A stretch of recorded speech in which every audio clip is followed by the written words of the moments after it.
Hi everyone, how are you all doing? Welcome back to our series. It's a series I told you. So today we're going to be talking or looking at what to say when a child is crying. Are you familiar with this? Yes, I believe so. This is relatable, right? You have children crying, and the different ages, the babies, they can't hear anything. And those ones that can even talk, they will do their own too. And you know what I'm talking about. That's what I want to look at. So, my name is Olorun Damilola, and I welcome you back. And it promises to be a very good session. Okay, so are you just joining us? Wow, you're welcome. You're welcome. You're in the right place. And maybe you want to have a better or deeper understanding of what we are doing. I would recommend that you go and watch the earlier videos we have done in the past series to get a deeper understanding of what we are discussing. But I promise you, it will really support you in your own experience too. And again, to all of you, I want to let you know that we will be talking. As we are talking, you will hear some things, those of you that have been following, that you've heard before. So when you hear it, don't say, is she repeating again? No, we are not repeating again. We're just, using those things to let you know that this foundation that we are laying is very important. And there are some ideas and some keywords that you will keep hearing and hearing and hearing again. Why? Because they are the things we are building up for these children. And as they walk with them, you can tell what the end will be, even when they eventually grow up. So I just had to mention this to you. So now we're ready to go. So let me start with probably some experiences that some of us have heard. Maybe some of us are even having right now. Your child is crying, maybe loudly, maybe uncontrollably. And in that moment, you are not just hearing your child's crying, you're beginning to feel pressured. You understand? On how do I stop this child from crying? That's the feeling you're getting. You're familiar with this happening because it comes every day. It's a thing you see. It happens. But you're wondering in your mind, this thing is becoming, a burden to me. Like you need to stop it. You need to do something. So you're getting pressured. Okay. So what I know we usually say when we get to this point is you tell that child, you know what, stop crying. Stop it, oh. You do things like that. You can also say, oh, it's not that serious. Now, why are you shouting? You can say things like that. And for some of us, we say, okay, it's fine, okay, it's fine, it's fine, it's fine. But does that stop the cry? In some cases, it even makes it worse. When, especially for the one that, you feel you have calmed down a bit and you're saying, it's fine, it's okay, it's fine, it's okay. And that child is still shouting louder than before. You now get so pressured up. You really want to get to the bottom of this and stop it once and for all. When your child is crying like that, they are making noise to you. They're disturbing you. You have work to do, and this cry is just too loud and it's disturbing you. And you're wondering, when is this thing going to stop? It is not going to stop until something is done. And for that child, the feeling is there. And the feeling is the thing that is making the cry even become more loud until that need is met. You won't have peace. So this is the way it is. So on your side, you're looking at, it's not this big now. And on the child of this, the child say is very big. Oh, and that is it. That's the scenario I have just painted. This is what we see. What that child simply needs when a child is crying, what should you do? That child is asking that you connect. That is why it will be a wrong approach, a totally wrong approach. If the first thing you do is you shout that child down, keep quiet, stop it. That is not going to help. And that is why, rather than helping, the thing is getting even louder and louder. The child is screaming the more. Because what that child wants is a connection. That is very important. Not correction, connection. Connect with that child. Okay, I hear you. I feel you, I understand you. You may not understand really what has happened, but it's like you are acknowledging the fact that, okay, you know what, I validate what you're doing. It's good, it's okay to cry. It's okay to cry. Then you connect. Now, what is that connection? That connection is either carry the child, bring that child close to yourself, depending on, permit me to use the size of the child. Is the child a baby?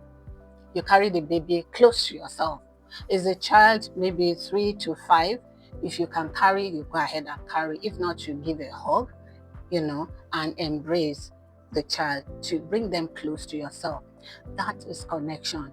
That is telling the child that you understand what is going on, as in it is okay to cry. Now you begin to figure out what you're going to do. You're there for the child. That's the most important thing. The child knows that you have said, okay, here I am. I'm here with you. We'll walk through this together. That's all that the child. You didn't beat the child. You didn't yell at the child. You embrace the child. That child feels safe. That is the connection. And I have once mentioned, and I will say it again, that child sees you carrying him or her, and they feel that my mom, my carer, is carrying me. For the child, it's a big deal. They like it, and you will see that maybe the cry is just for seeking attention, kind of. That child will just slip off in no time. So you can imagine if you refuse to carry the child and you're still there shouting, stop crying, shut up, I said keep quiet, and the cry persists. How long will it take you? It will take you until you do the right thing. But once you connect, the whole thing almost like stops. That is exactly what we are talking about. So a child feels safe, feels your presence, feels your help when you make them believe they are seen, they are understood, and they are safe. When a child feels safe, for example, their body begins to calm down, because that child you embrace, you're probably rubbing your hand at the back or patting them, okay? And that is communicating something very important to that child, can make the child sleep off. And obviously, when the child is sleeping, he's not crying again, isn't it? That's what you wanted anyway. That can make that child calm down. You can also gently guide them, guide them to doing this, to achieving that end result, which is not to cry, the way they are crying. Remember what we call such attitudes or such reactions, or we call them behavior. Some of us, that behavior, we say they are misbehavior, So when that is done, you find that the child will sleep off, like I said. You can tell them to do anything. They will just do it, just to take away that crying or stop the crying. Now, this doesn't mean that all the time you would just take it as you need to find out something is underneath, something is happening. Sometimes it's just carry me that is behind the cry. And the moment you do that, that's all. So you should find out what exactly is wrong with your child, because a calm child is much more ready to listen to you, to listen to anything you ask them to say. So it is important that we know how to approach them. So for a child that cries, what the major thing you need to do is just connect. Don't correct. Don't correct first.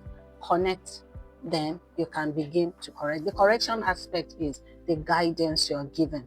This is what you do, okay? If after you've asked those questions, leading questions, like we've always asked, you're upset. Do you want snack? Do you want this? Would you like to take this? Maybe it could be ice cream, for example. Do you want your toy? Can I give you your toy? Is that what you want? And all you get at this time is the head nodding. So if you get something like this, obviously that is not what is, the feeling is about. But when you get something like this, It is an affirmation that that is exactly why I am crying on the part of the baby. So it is important that you know what to do. So that's where the correction now comes in. So you connect and then you correct. In correcting, you guide them. That is it. Your presence is needed. Your quick response to that, to them when they cry, is important. And then your availability, as in, I'm going to walk you through this. We're going to do this together. These are very important things at this stage when a child is crying. And it can be, the 0 to 1, it can be the 1 to 2, it can be the 2 to 3 or 3 to 5. Any of these groups, they have their own, way of showing this crying, and you should figure out what to do. I once gave an instance of my mom helping us to discover why my niece was crying, because the cry was just unending, and we had tried everything. It wasn't about her diaper, it wasn't about her wanting to sleep, it wasn't about her wanting to be fed. It was about a boy sitting down somewhere in her head, under the hair. And what it took was my mom just trying to help by putting her hands there and figuring out.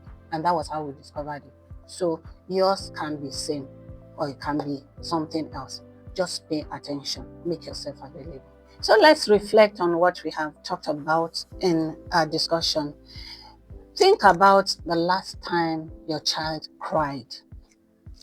What did you say at that moment? What did you say in that very moment when your child cried? I just want you to think back.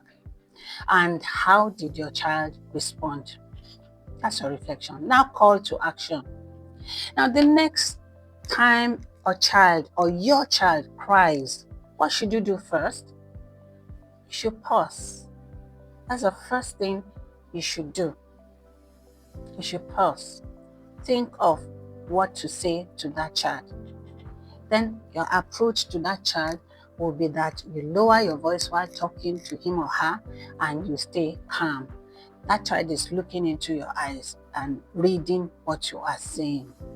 And when you try a sentence like, I'm here with you, don't worry, okay? We'll walk through this together, all right?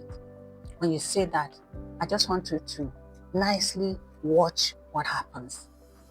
See if there's going to be a change as compared to if your reaction were immediately, stop crying, shut up.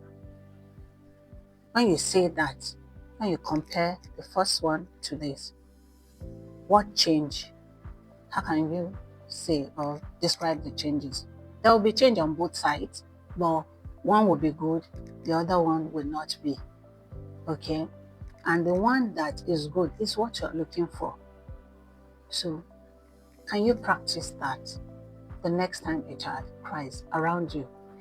Be it your child or someone else's child, biologically this time. Thank you. So you know how we do these things now. Okay, we've just finished this session. So I would like to remind you to please like, share and subscribe to this, channel of mine.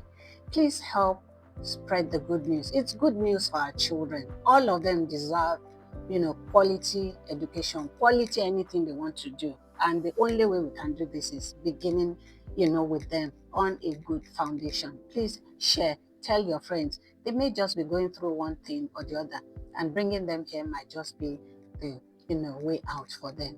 So I look forward to seeing you. Remember also to press your, button, and that will remind you the moment I come online, you will be notified. So I'll see you in my next video. Bye.